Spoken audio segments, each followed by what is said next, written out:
बच्चू कडू एक कडवट कार्यकर्ता,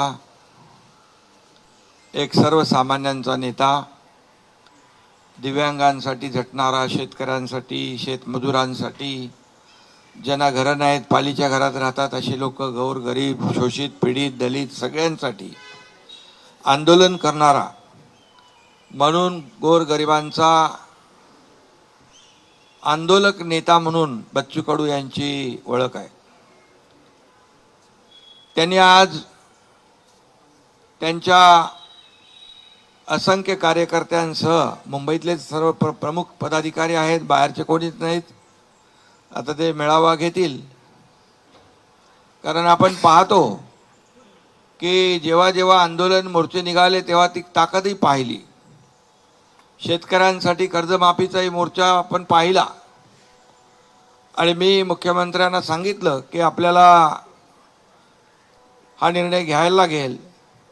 आपलं आश्वासन देखील आहे आणि त्यात बच्चू कडूंचं आंदोलन आणि खऱ्या अर्थाने त्या आंदोलनाला देखील यश आलं आणि कर्जमाफीचा निर्णय देखील आपल्या सरकारने घेतला. असे अनेक निर्णय आपण घेतले. यामध्ये दिव्यांगांसाठी खऱ्या अर्थाने लढणारा, झटणारा नेता म्हणून बच्चू भाऊ तुमची ओळख आहे.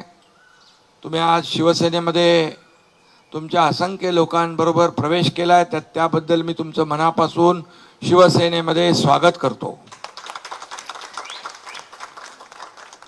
तसं तुमचं काय शिवसेना तुम्हाला नवीन नाहीये, तुम्ही मूळचे शिवसैनिकच आहात. 25 वर्ष प्रहार सामाजिक संघटना आपण या ठिकाणी त्याचं काम केलं आणि आज पुन्हा स्वगृही शिवसेनेमध्ये आपण आलात.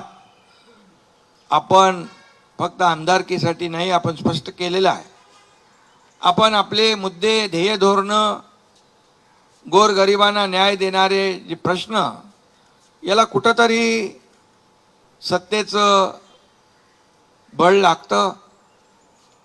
आणि आपण पाहिलं, माझ्या 2.5 वर्षाच्या मुख्यमंत्री पदाच्या कारकिर्दीत देखील आपण पाहिलं. तुम्ही त्या काळात देखील आम्ही जो निर्णय घेतला त्याच्या सोबत राहिलात, सोबत आमच्या आलात.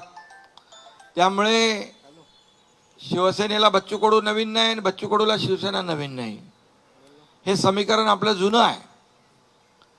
आणि एक लढवय्या कार्यकर्ता, शिवसेनेचा बाणा आहे लढवय्या.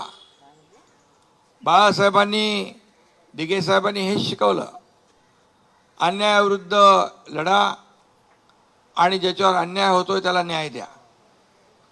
ती भूमिका, तेच विचार आपले दोघांचेही आहेत. आणि म्हणून विचारांची लढाई आपल्याला विचारांनी लढायची आहे, त्याला ताकद आणि बळ द्यायचं आहे आणि सर्वसामान्य माणसाला न्याय मिळवून द्यायचा आहे. ही भूमिका माझी आहे आणि आपली आहे. आता दोन्ही लोकांच्या भूमिका एकच असल्यावर सर्वसामान्य माणसाला न्याय मिळण्याचा जो मार्ग आहे तो प्रशस्त होतो. आज मी टीव्हीवर अनेक लोकांच्या बाईट तुमच्याबद्दल पाहिल्या, दिव्यांगांच्याही पाहिल्या, तुमच्या कार्यकर्त्यांच्या पाहिल्या.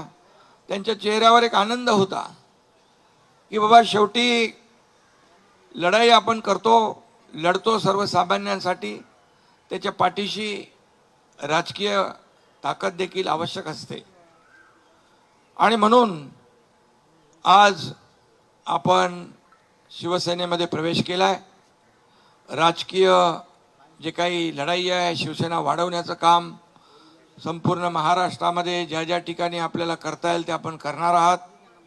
त्याचबरोबर एक प्रहार, जी सामाजिक संघटन आपलं आहे, ते सामाजिक संघटन आहे आणि ते देखील आपल्या शिवसेनेसोबत जोडतोय आपण.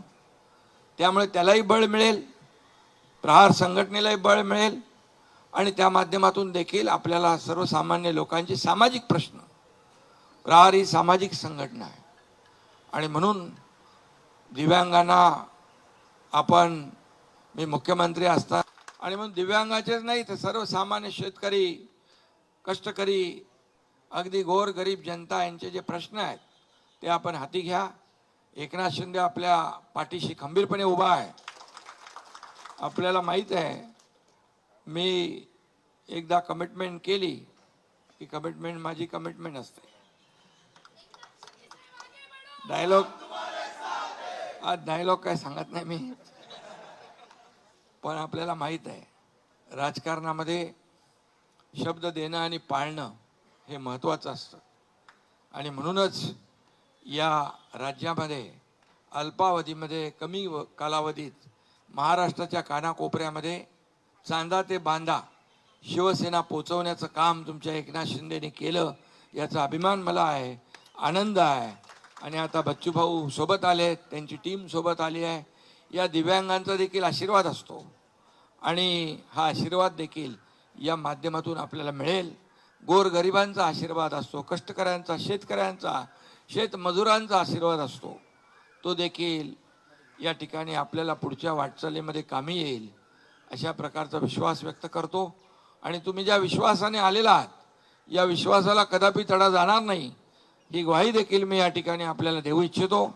एका ताकदीने आपण महाराष्ट्रभर एका ताकदीने गावागावामध्ये, अगदी खेड्यापाड्यामध्ये, शहरापासून गावापर्यंत सगळीकडे शिवसेना मजबूत करण्याचं काम करूया, शिवसेना वाढवण्याचं काम करूया.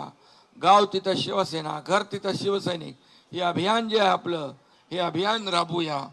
एवढंच आपल्याला मी, आणि त्यासाठी मी आपल्या सोबत आहे. आपले सर्व प्रमुख पदाधिकारीचंही मी स्वागत करतो, मनापासून शुभेच्छा आपल्याला देतो. धन्यवाद.